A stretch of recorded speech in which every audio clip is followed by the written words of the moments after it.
Olá, sou Paulo Eduardo e nós estamos chegando para mais um estudo aqui no canal Minuto Missionário. Seja bem-vindo, muito obrigado por nos acompanhar, muito obrigado por já estar aí do outro lado. É sempre um prazer, uma grande alegria contar com a sua companhia, com você que nos acompanha todos os dias aqui. Nós ficamos felizes, gratos a Deus por ter você conosco. Espero que Deus esteja abençoando a sua vida, guardando a sua casa, a sua família. Esse é o meu desejo, é a minha oração. Eu quero agora convidar você a me acompanhar em mais um estudo. Vamos juntos?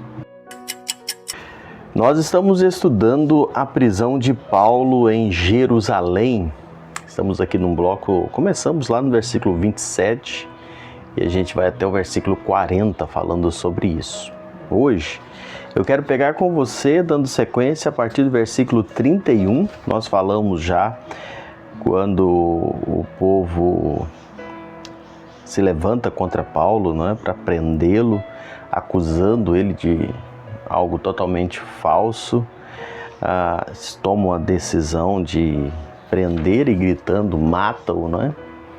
Falamos até que Lucas traz um paralelo entre a morte de Jesus entre a prisão de Jesus e a prisão de Paulo, guardado as devidas proporções, né? Mas Lucas traz algumas comparações assim.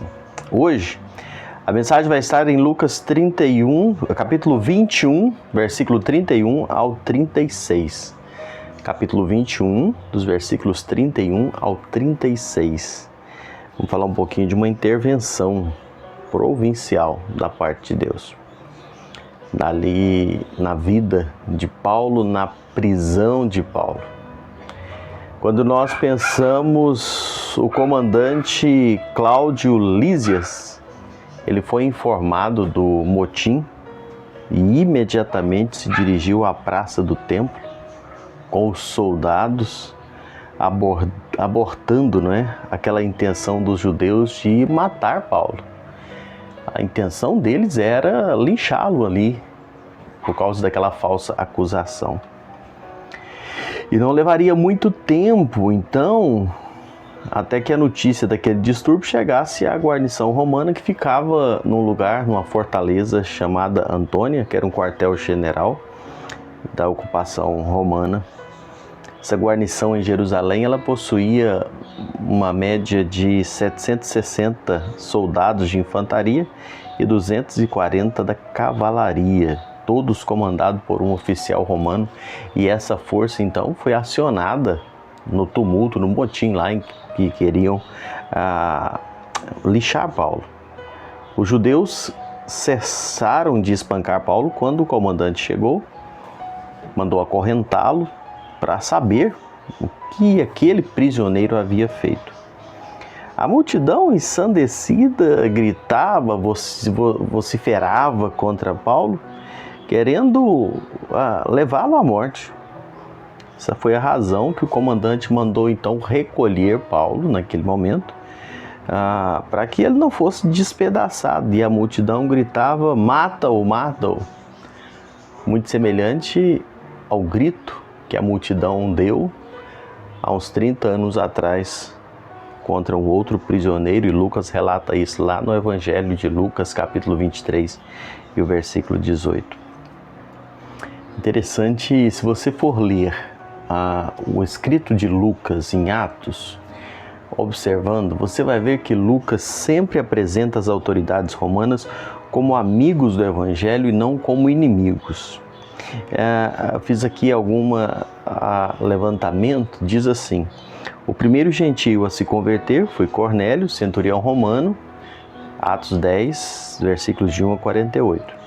O primeiro convertido nas viagens missionárias de Paulo foi Sérgio Paulo, procônsul romano em Chipre, capítulo 13, versículo 12. Em Filipos, os magistrados romanos pediram até desculpas a Paulo e Silas pelo espancamento e pela prisão. Capítulo 16, versículo 35 a 40. Em Corinto, Gálio, o procônsul da Acaia, recusou-se a ouvir até as acusações contra Paulo. Você deve lembrar, nós estudamos isso lá no capítulo 18, dos versículos 12 a 17. Em Éfeso, o escrivão da cidade declarou inocente os líderes cristãos, capítulo 19, versículos 35 a 41. E agora em Jerusalém e Cesareia, Cláudio Lísias, comandante militar, coloca Paulo sobre a sua proteção. Lucas, nos seus escritos, sempre coloca, então, as autoridades romanas como amigos do Evangelho, né? E não como opositores. Nós já falamos aqui que a grande perseguição por parte do Evangelho veio dos judeus, né? Dos fundamentalistas, dos religiosos, aqueles que tinham verdadeira raiva, não é, do Evangelho sendo espalhado ali. Se a gente voltar para o paralelo entre Jesus e Paulo que Lucas traz, tanto Pilatos no julgamento de Jesus como Cláudio Lísias no julgamento de Paulo consideraram-no inocente. Você pode observar isso. Lucas dedicou grande parte do seu evangelho para tratar da prisão e morte de Jesus e também dedicou boa parte de Atos para narrar a prisão e a defesa de Paulo. O livro de Atos termina com Paulo preso em Roma. E dessa primeira prisão, Paulo foi solto e declarado inocente. De acordo com John Stott, Lucas, ele faz questão de demonstrar que aos olhos da lei romana, Jesus e Paulo eram inocentes, dirigindo a atenção para o antecedente que estabeleceu a legalidade da fé cristã como resultado de seus julgamentos. Então Lucas traz esse paralelo também, bem interessante observar, sobre Jesus e sobre Paulo e a sua prisão. E eu volto a dizer, guardadas as proporções, não é? O sacrifício vicário de Cristo é incomparável, mas Lucas traz algumas observações bem pertinentes em relação a isso. Se nós avançarmos um pouquinho, só para fechar isso aqui, esse capítulo 21, a gente vai até o versículo 40, eu disse que iríamos até o 36, mas eu quero pegar do 37 ao 40, só para a gente observar um detalhe importante aqui. Aqui a gente começa uma longa narrativa da prisão e do julgamento de Paulo, lá tanto em Jerusalém como em Cesareia, e a sua viagem a Roma. Começa a partir daqui.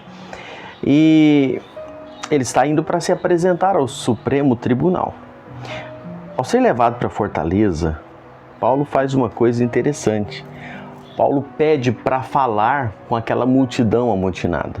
Então siga comigo. Paulo sendo espancado, quase morto, amarrado, está sendo levado preso e ele pede para falar. O comandante imaginava que Paulo fosse um egípcio que havia aliciado 4.000 sicários, como diz aqui. Mas Paulo responde declarando ser um judeu natural de Tarso, uma importante província do Império. E quando começa a falar, a multidão silencia e Paulo vai falar para o povo e fala em língua hebraica. E Paulo então faz a sua defesa. Irmãos, eu quero só deixar aqui hoje, e o estudo de hoje foi mais, talvez, histórico e colocando o contexto que estava acontecendo, mas a gente pode observar aqui a soberania de Deus, mesmo nesses momentos mais difíceis que Paulo passava. Paulo estava apanhando a ponto de ser morto, e de repente chega a cavalaria, chegam os soldados romanos e protegem Paulo e não deixou que ele morresse ali. Porque não era o propósito de Deus que Paulo morresse naquele momento. Deus ainda tinha algo para acontecer. Paulo pede para falar. E a gente vai estudar, o Senhor permitindo, aqui adiante, o discurso que Paulo faz, a profundidade daquele discurso, a grandeza dele e o alcance que ele faz a partir desse momento. Então, um momento que poderia ser o fim, Deus disse, não é. Apareceu alguém para protegê-lo. Paulo usa essa oportunidade para falar com aquela multidão de Cristo e da sua experiência com Ele. Isso não deve nos acalmar o coração, isso deve nos fazer pensar que Nos momentos mais difíceis, nada acontece fora da permissão de Deus e todo sofrimento e dor só vai até onde Deus permite, e eu preciso aproveitar as oportunidades para testemunhar de Cristo e do seu amor. Que Deus nos abençoe, que Deus nos faça enxergar o seu propósito, a sua vontade, e que possamos então caminhar no centro da vontade do Senhor, testemunhando dele e para a glória dele. Que Deus te abençoe. Obrigado por me acompanhar em mais um estudo. Até o próximo encontro, se assim o Senhor nos permitir.